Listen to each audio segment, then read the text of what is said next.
This video sponsor, Eureka Ergonomic, is adding new color, upholstery, and size options to their stunning Matthias office chair lineup. Inspired by the legendary Eames design, but adapted with improved ergonomics for prolonged use at a desk, it's the perfect complement to your home office or gaming setup, and you can get a 10% discount when you use offer code SKILLUP at eurekaergonomic.com/skillup. Click below to check it out or stick around to learn more during the video.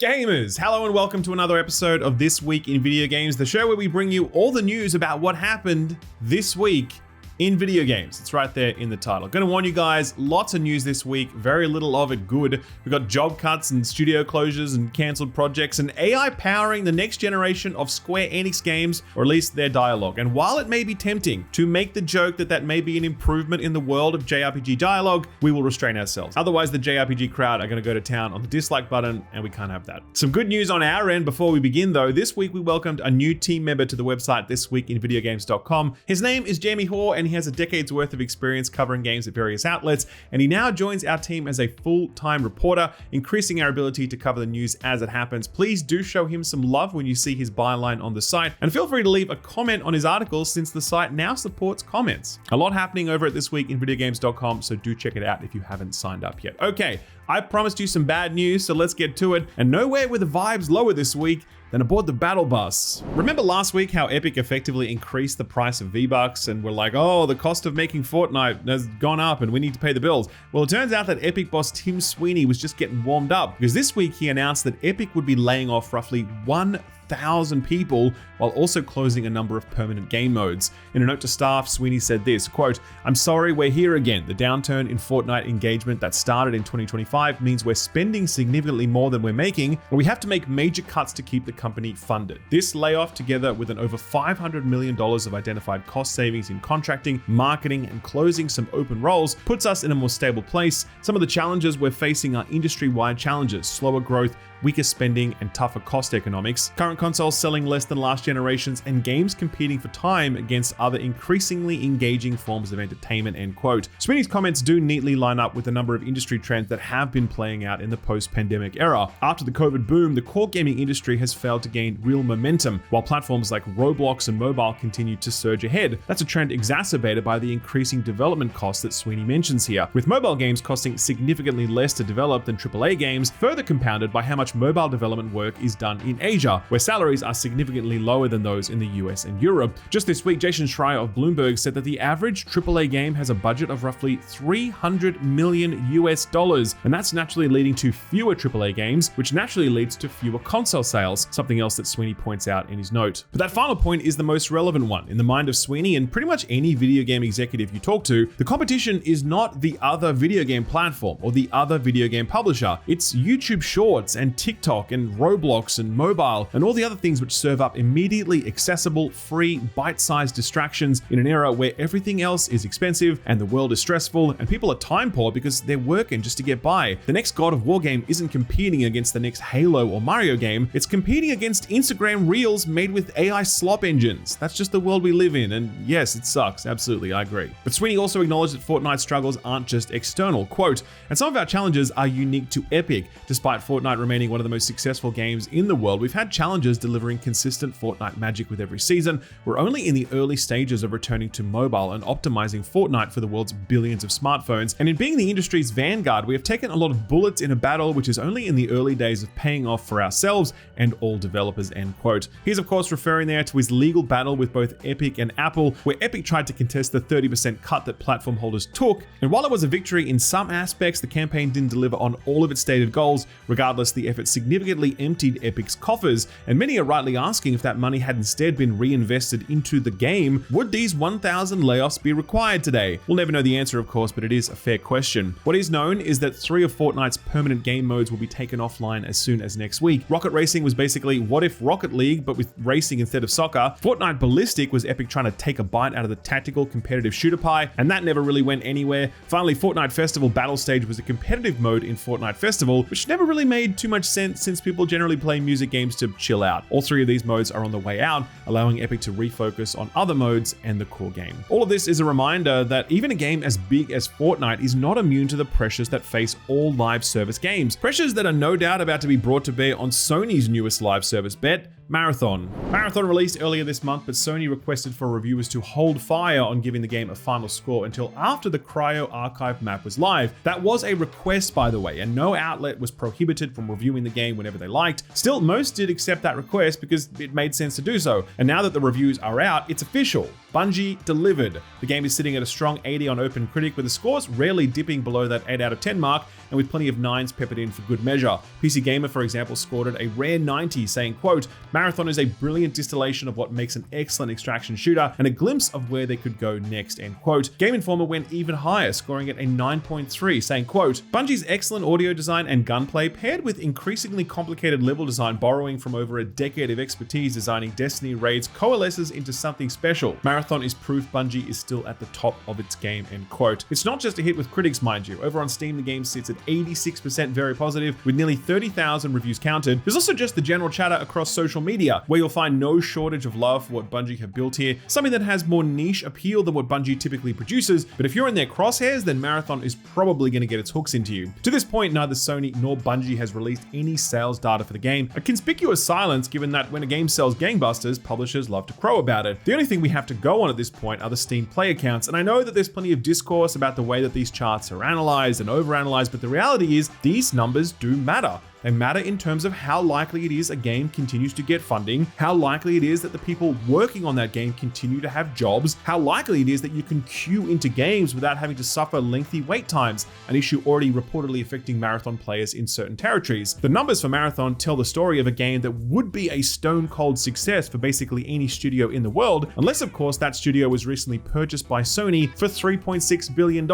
At that point, the word success becomes much more relative. This week, analytics firm Alinea released their preliminary estimates for Marathon sales and platform engagement. These numbers are not confirmed, mind you, but they're likely broadly accurate, and Alinea estimates that Marathon has sold through roughly 1.2 million units, generating an estimated $55 million in revenue given Marathon's $40 price point. To put that number in perspective, Sony paid 65 times that amount when they bought Bungie for $3.6 billion a few years ago. 65 times that amount. As optimistic as we might want to be about Marathon's long-term prospects, it's almost impossible to argue that Sony would be satisfied with these initial sales figures. More alarming though are the leading indicators around Marathon. The Cryo Archive was meant to be something that pulled in more players, but it seems purpose-built to do the exact opposite, with difficulty tuning that put it beyond the reach of most casual players, and it's also only available to play during select windows, and if you can't play during those times, then bad luck, I guess. The net effect is that the Cryo Archive did not deliver a net increase in player counts,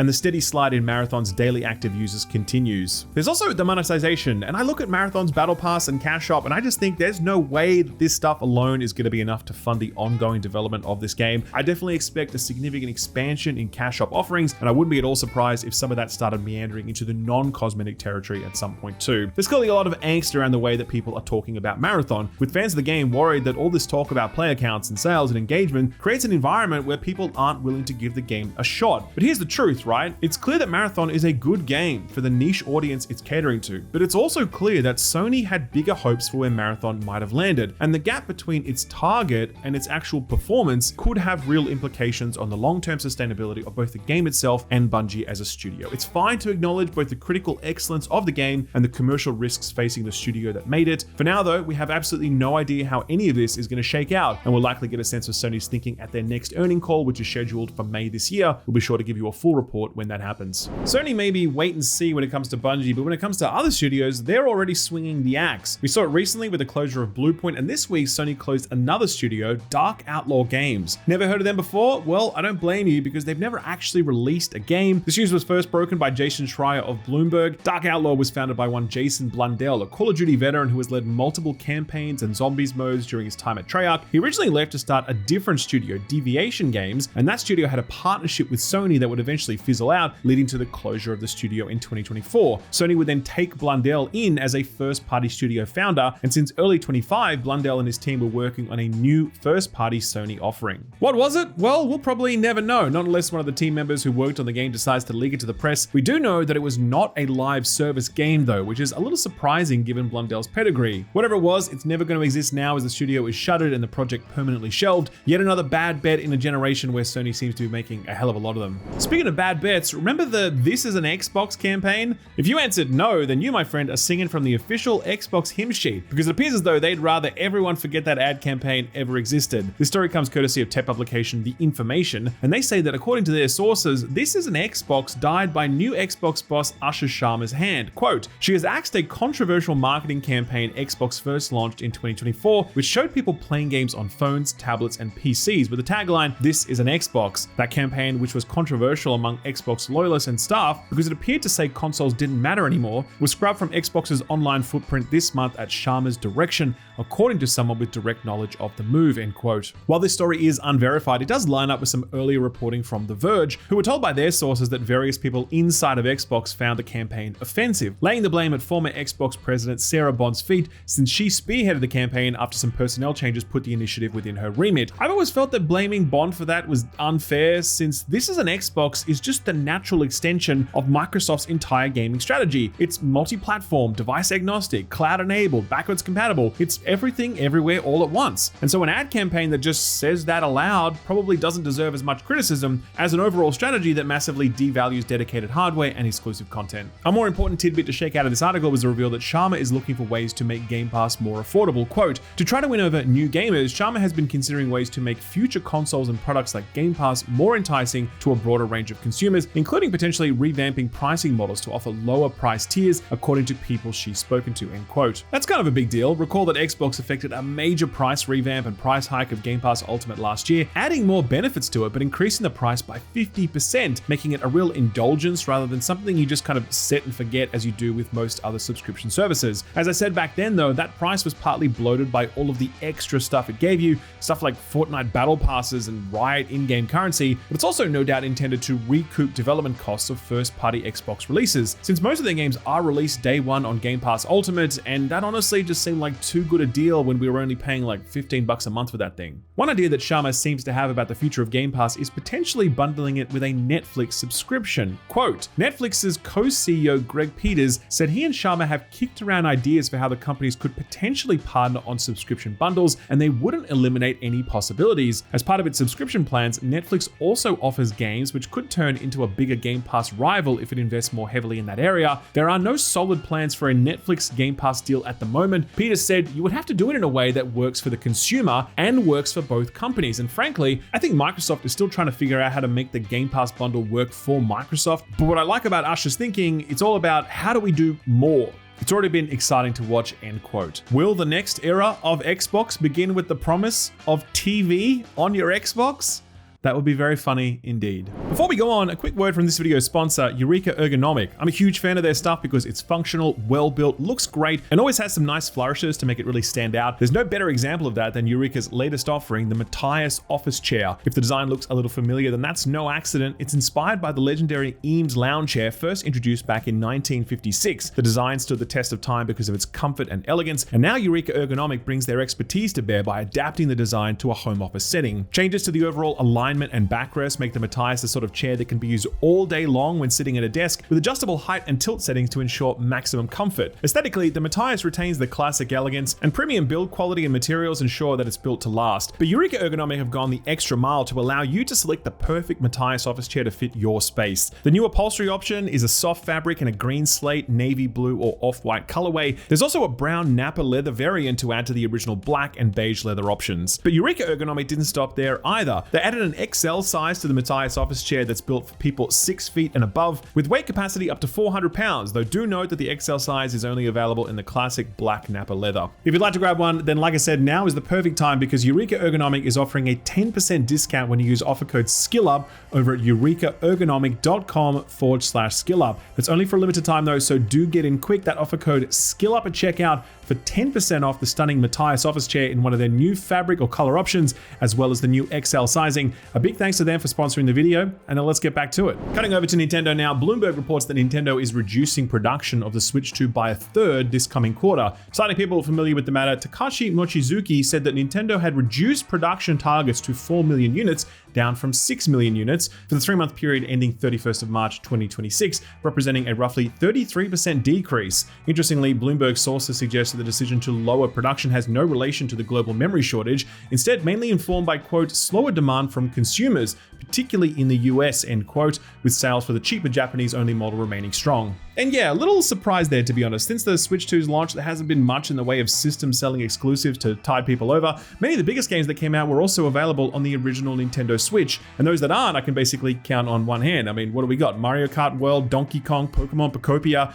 The latter two are phenomenal games, no doubt, but there's not quite enough there for most people to justify forking out the cash for an entirely new console. Still, this move is at least a little surprising considering the Switch 2 sold 17.37 million units as at the 31st of December 2025, crowning it as the fastest selling console in Nintendo history. One of the console's most glaring shortcomings is that while the Switch 2 is noticeably more powerful than the original Switch, that power comes at the cost of battery life. And in fact, it falls far behind its predecessor on that front, a big problem since playing on the go is one of the main draws of the Switch console. The good news, if you're willing to throw more money at Nintendo, is that reports from financial publication Nikkei indicate that the company is planning to roll out a new Switch 2 model with removable and replaceable batteries in Europe to comply with the EU Right to Repair Directive. Kind of weird that there doesn't seem to be any plans to roll this out to other territories, given that this just seems like the kind of thing that should be available to everyone. But I guess Nintendo are looking to lock in that planned obsolescence for as many territories as possible. Here's an unfortunate one. A bunch of Nacon-owned studios have recently filed for insolvency. These include French studios Kiloton, responsible for Test Drive Unlimited and Solar Crown,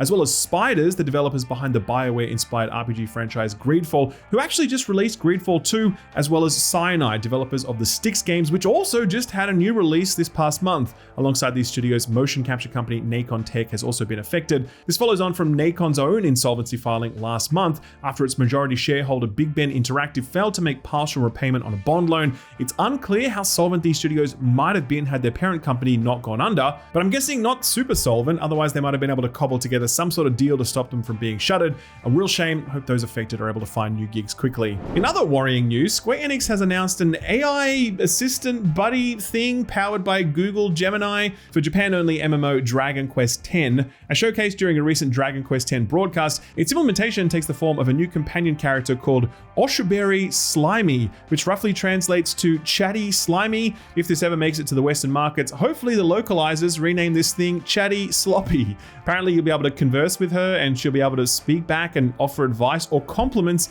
based on what's happening on screen. So think Shulk's I'm really feeling it bark, only now with more M-dashes. The director of Dragon Quest X, Takashi Anzai, said this was built so that, quote, new players won't feel lonely wondering where to start playing. It will become their own personal companion, end quote. This announcement was spotted by Japanese outlet the Sankai Shimbun, who went on to report that Square Enix hoped to continue working with AI and suggested that Dragon Quest creator Yuji Horii, quote, intends to utilize AI for characters that fight alongside the player, end quote. And he's apparently an open advocate for Gen AI and AI chatbots. Great, just what everyone was hoping for. JRPG dialogue to somehow get worse.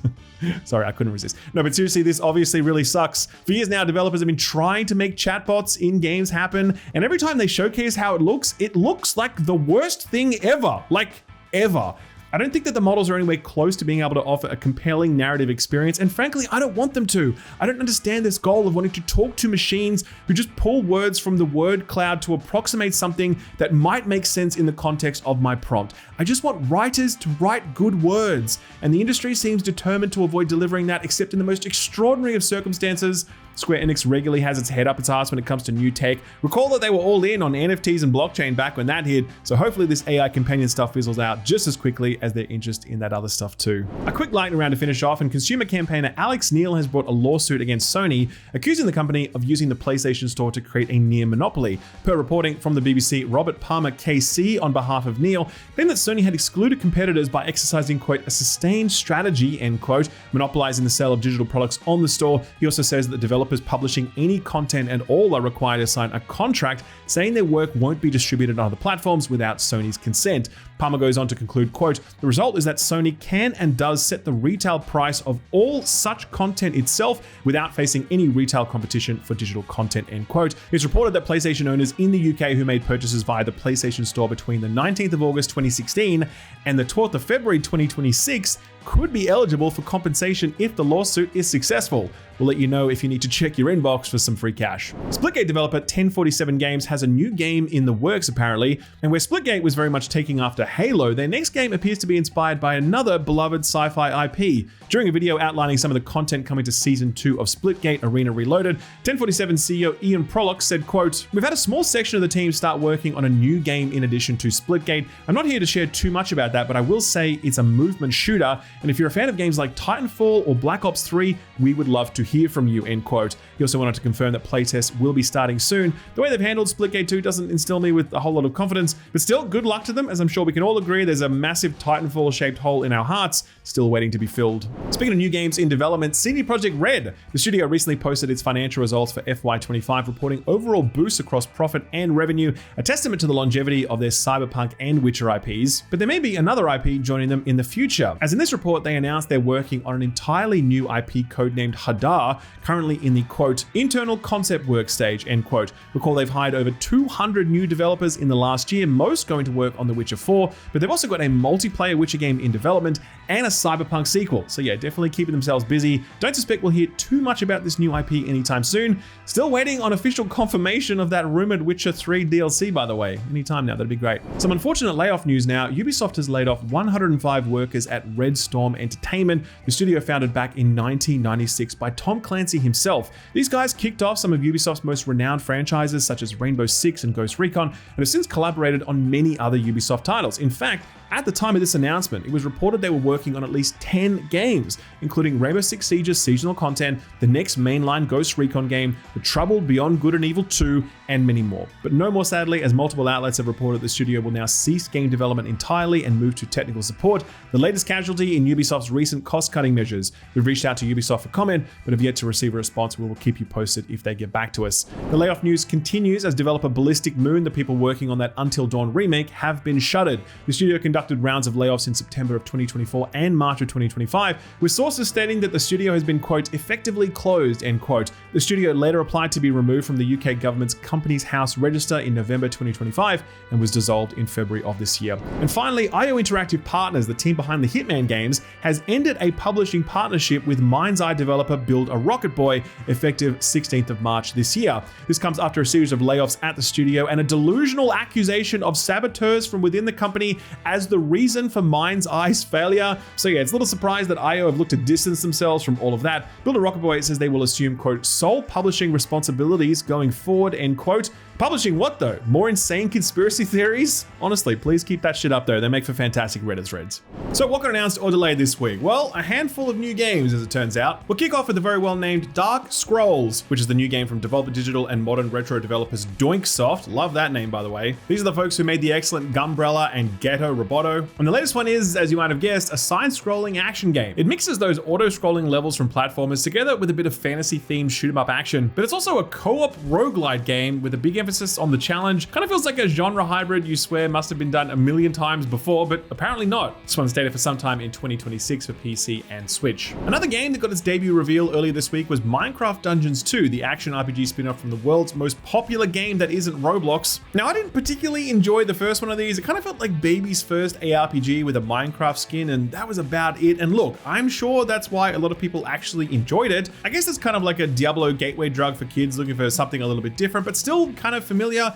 but really hoping the Minecraft Dungeons 2 does a little bit more with the whole, you know, Minecraft thing. A little destruction and or creation would go a long way in a game with the word Minecraft on the box. This one's slated for sometime in 2026 and will hit all consoles. A couple of weeks ago, we talked about one of the studios associated with the original Guitar Hero game coming back to build a new accessory-based rhythm action game called Stage Tour. And this week we have another one. This one's also being developed by a group of people who worked on Guitar Hero, Rock Band, and DJ Hero, and this one's called Sound System. This one's supposedly going to be focused on free music and community content as opposed to leaning hard on licensed songs, and it's launching into Steam Early Access on the 16th of October this year. Now, I don't know if you guys remember this, but oversaturation is what killed this genre at its peak, and now we have two very similar competing titles coming out, which will both go up against Fortnite Festival, which is still kicking around and being developed by the original studio behind Guitar Hero and Rock Band, not to mention a bunch of community projects like Clone Hero and Yarg that have weathered the last decade or so just fine with a dedicated community. So good luck to these new projects, I guess. A couple of new release dates now. Kiln is the next game from Double Fine. This is the multiplayer brawler where you create pots and then take them out onto the battlefield. This one's got a release date of April 23rd for PC, PS5, and Xbox Series consoles. Vampire Crawlers, the turbo wildcard from Vampire Survivors, is a crazy ass name for a video game. This is the spin-off from Vampire Survivors that takes the form of a roguelike deck building dungeon crawler thing. This one got a release date of April 21st for all platforms. Finally, one shutdown to announce this week, sort of, and that's EA closing the door on its Battlefield spin-off, Battlefield Hardline. This one came out during the PS3/PS4 generational transition, with EA turning off PS3 online support back at the end of 2024, and now it's time for the PS4 and Xbox One versions to say goodnight too. It's already been delisted from digital storefronts, but the PC version will remain alive for now. Big emphasis on the for now, because when it comes to these sorts of games, they always get turned off eventually. All right, so what came out last week? Well, it was a bit of a quiet one, as you recall, but reviews for the new anime-inspired arcade racer Screamer came out way ahead of its release date, which is typically a sign of confidence from a publisher. This one is being developed by a studio called Milestone, who has spent years making various racing games like MotoGP and Hot Wheels Unleashed, and this one seems to have come out pretty well. It's a strong 79 on OpenCritic, with IGN's longtime racing expert Luke Riley giving it an 8 out of 10, saying, quote, "A blazing, tumbling, and anime-infused collision of weapons-based racing and drift-happy driving, Screamer is potentially what you get if you lock Blur in a room for 12 months with nothing but a Crunchyroll subscription. Fabulous to look at and confidently assembled, it's a challenging arcade racer with a clear identity to call its own," end quote. Project Songbird was the first-person psychological horror game inspired by games like What Remains of Edith Finch and Alan Wake, with a dose of A24 horror films, and it's done quite well for itself with a strong 78 on OpenCritic. The site with the grossest name of all the sites, GameSpew, gave this one 8 out of 10, giving it kudos for its themes and solid execution. Quote, "It has some minor issues that might frustrate some, as well as some elements that feel a little underbaked, but Project Songbird is an engaging, narrative-driven survival horror experience on the whole. If you like the idea of Firewatch crossed with Silent Hill, you should give it a try," end quote. So what's coming out this week? Well, do you like ports? Do you like retro collections? Well, man, is it your lucky week this week, because we sure as hell have a lot of those. Starting with this side of the weekend, two notable ports of indie favorites land on March 26th. The first is Kenna Bridge of Spirits for Switch 2. This one started life as a PlayStation and PC exclusive back in 2021, with the Xbox port eventually getting there in 2024. Now with the sequel coming out, I guess developer Ember Lab figured they might as well complete the set with a Nintendo release. The second port is for Easy Delivery Co., which was a relaxing lo-fi cult hit release late last year, and revolves around you simply driving around a snowy town and making deliveries in your little Japanese truck as a cat. It's got overwhelmingly positive user scores on Steam. It's apparently sold 250,000 copies, which is fantastic for its solo developer, and it's got a console and mobile release for all platforms on the 26th. Moving along to Friday, March 27th, this is the big retro collection day. The first of them is Mega Man Star Force Legacy Collection. This was a spin-off series that was basically the spiritual successor to the Mega Man Battle Network series, but those were tactical RPGs, whereas these were action RPGs, originally released for the Nintendo DS. There's naturally been a bit of work to bring these onto other platforms, and they'll also feature some modern quality of life tweaks to adjust things like encounters and camera. 7 games in total here, but do keep in mind that it's really like 3 games, since those titles were playing off the whole, Pokemon Blue/Red thing that they were doing back then. This one's out on all platforms. The second collection is the Marvel Maximum Collection, which collects several of the really early Marvel games that came out on 8-bit and 16-bit consoles. Some real classics here: X-Men the arcade game, which includes 6-player online multiplayer, Spider-Man Maximum Carnage, one of my personal favorites, and Captain America and the Avengers among them. Multiple versions are also included in this collection, and it comes out on just about everything as well. Jumping over to next week, and we have one more port to throw in the pile, and that's for South of Midnight, which is the next Xbox title to make the move to both PS5 and Switch on March 31st. Lots of great work in this one, so do check it out if you haven't had the chance before. The soundtrack is especially S tier. This next one is also kind of a port. The Division is having a bit of a resurgence, not just in terms of player numbers for the Division 2, mind you, but also in the fact that a game literally called The Division Resurgence is coming out on iOS and Android to replicate all the glory of the series for the free-to-play multiplayer audience. March 31st for this one as well. Joining it on the same day is Grime 2, a sequel to the Metroidvania that prided itself on its weird body horror and its monsters and weapons. There's still a demo for this one available on Steam if you're in the mood for a new Metroidvania. They also announced this one for PS5 and Xbox, as well as PC, for March 31st. Last one for March 31st is Aether and Iron, which was our radar pick for last week. Hopefully you tried the demo if you're at all interested, and if it paid off for you, then you don't have long to wait for the whole thing. As March turns into April, we have the perfect game to kick off the Easter season: I Am Jesus Christ, a first-person adventure game where you relive the life of the man himself from birth to death and resurrection. Walk on water, perform miracles. I'm sure everyone who picks this up on Thursday, April 2nd will be 100% genuine about it, and not just there to make funny TikToks. Though the Steam page does flag that AI tools were used in the game's voice acting. Yes, AI Jesus. I feel like evangelical podcasters are giddy at the possibilities. If religion isn't your thing and you're more of a science person, then this next one might be more your speed. Darwin's Paradox is a game published by Konami, which is not explicitly about the theory of evolution, but a puzzle platformer about a hapless octopus who strays from his ocean home. Also, there's aliens for some reason. This one looks like a nice little game, and if you remember, they put out a Metal Gear Solid themed demo a little while back, which you can still play for laughs. This one's arriving April 2nd for PC, PS5, Xbox, and Switch 2. And finally, April 2nd also brings the 1.0 release for Temtem Swarm, the Vampire Survivors-like spin-off from the creature collecting game. Now, I do remember that there were folks up in arms when Kremer originally announced this one, as there was some dissatisfaction that they were leaving the mainline Temtem game behind, but that seems to have turned itself around a little bit, at least judging by the Steam reviews. Good for them, I guess. All right, I feel like we should put a quick epilepsy warning up in front of this next one, so do be aware of that. There's going to be some flashing lights. Skip forward a bit if that bothers you. Otherwise, put this on your radar.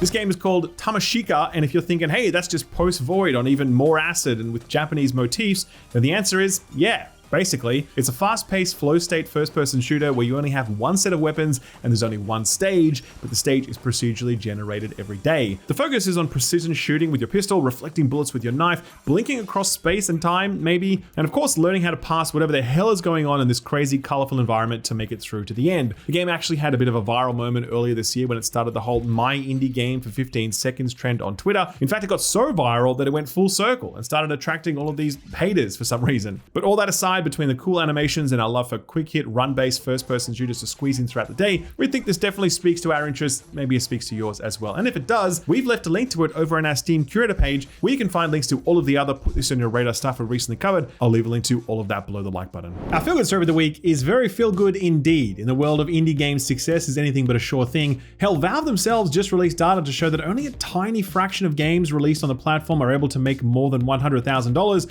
So generally speaking, when you're solo developing something, odds are it's going to end up costing you more money than it makes you. That was the potential fate of one developer who goes by the handle Cakes. He had worked for over 4 years to solo develop a little game called Tangy TD, a clever tower defense game with roguelike elements. Cakes was earlier a little overwhelmed to learn that his game got picked up by the algorithm gods, and as a result, Tangy TD had made over $30,000 in just 30 hours. The clip of him receiving that news live on Twitch went viral, which then brought even more eyeballs to the game.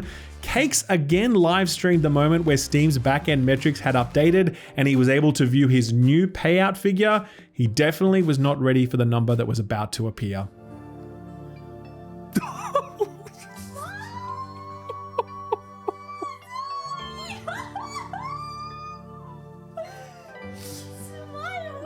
Oh mein Gott. 45, das stimmt, 245.